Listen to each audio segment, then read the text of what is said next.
Real মাদ্রিদের গড়ের মাঠ সান্তিয়াগো বার্নাব্যুতে ম্যাচ হলেও এই দিন রিয়ালকে বেশ ধুঁকতে হয়েছে জার্মান ক্লাব স্টুটগার্টের বিপক্ষে। এই দিন রিয়াল মাদ্রিদকে ম্যাচের প্রথমার্ধে কোনো গোল করতেই দেয়নি স্টুটগার্ট। দ্বিতীয়ার্ধে অবশ্য রিয়ালকে আটকে রাখতে পারেনি স্টুটগার্ট। মাঠে ফিরে দলকে লিড এনে দেন চলতি মৌসুমে রিয়ালের জার্সি গায়ে জড়ানো কিলিয়ান এমবাপ্পে। ৪৬ মিনিটে তার গোলে লিড পায় রিয়াল মাদ্রিদ। এই গোলের পর ম্যাচে ৮৬ মিনিটে স্টুটগার্টকে সমতায় ফেরান ডেনিস আনডেভ। তাতে বেশ বিপদে পড়ে যায় রিয়াল মাদ্রিদ। ওই দিন রিয়াল মাদ্রিদ প্রত্যাশিত খেলা খেলতে পারেনি। স্টুটগার্টকে মনে হচ্ছিল যে নিজের মাঠেই খেলতেছে। রিয়াল মাদ্রিদে বারবার ছাপে ফেলে দেয় স্টুটগার্ট। প্রথমার্ধ থেকে রিয়াল মাদ্রিদ ছাপে পড়ে যায়। স্টুটগার্ট যেভাবে খেলে যাচ্ছিল, যে কোনো বড় দলের বিপক্ষে স্টুটগার্টের এটি একটি চমৎকার খেলা ছিল। অবশ্য রিয়াল মাদ্রিদ একটু পরে ঘুরে দাঁড়ায়। ৮৩ মিনিটে অ্যান্থনিও রুডিগার গোল করে রিয়াল মাদ্রিদকে এগিয়ে নিয়ে যান।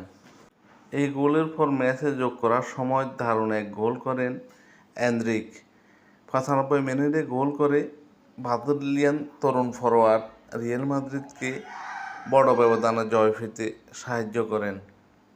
বদলি খেলোয়াড় হিসেবে মাঠে নেমে চ্যাম্পিয়ন্স লিগের প্রথম ম্যাচে গোল পেয়ে যান এনরিক। এতে রিয়াল মাদ্রিদ সমর্থকরা উচ্ছ্বাসিত এবং এনরিক নিজেও আনন্দে আত্মহারা। ওই দিন রিয়াল মাদ্রিদ শক্তিশালী লাইন আপ নিয়ে মাঠে নামেন। রিয়াল মাদ্রিদ ওই দিন নিয়মিত একাদশে Kylian Mbappe, Rodrygo, Vinicius Junior মতো তারকা খেলোয়াড়দেরকে নিয়ে আক্রমণ বাগ সাজান এবং ফেডেরিকো ভালভার্দে, চুয়ামেনি ও জুড বেলিংহাম সবাই ওই দিন প্রথমার্ধে মাঠে নামেন।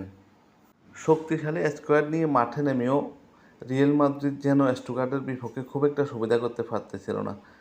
স্টুটগার্ট প্রথম থেকে রিয়াল মাদ্রিদকে চেপে ধরে এবং বল দখল, পাসিং সব জায়গায় স্টুটগার্ট অনেকটা এগিয়ে ছিল। রিয়াল মাদ্রিদ এগিয়ে না থাকলেও নিয়মিত বিরতিতে গোল পাওয়ার কারণে জয় নিশ্চিত হয় রিয়ালের গড়ের মাঠ হলেও ওই দিন বল পজিশনে অনেকটা এগিয়ে ছিল স্টুটগার্ট। ৫৫% বল পজিশন ছিল স্টুটগার্টের, ৪৫% বল পজিশন ছিল রিয়াল মাদ্রিদের। রিয়াল মাদ্রিদ যেখানে ৪৩২টি সফল পাস কমপ্লিট করে, সেখানে স্টুটগার্ট ৫১৮টি সফল পাস কমপ্লিট করে।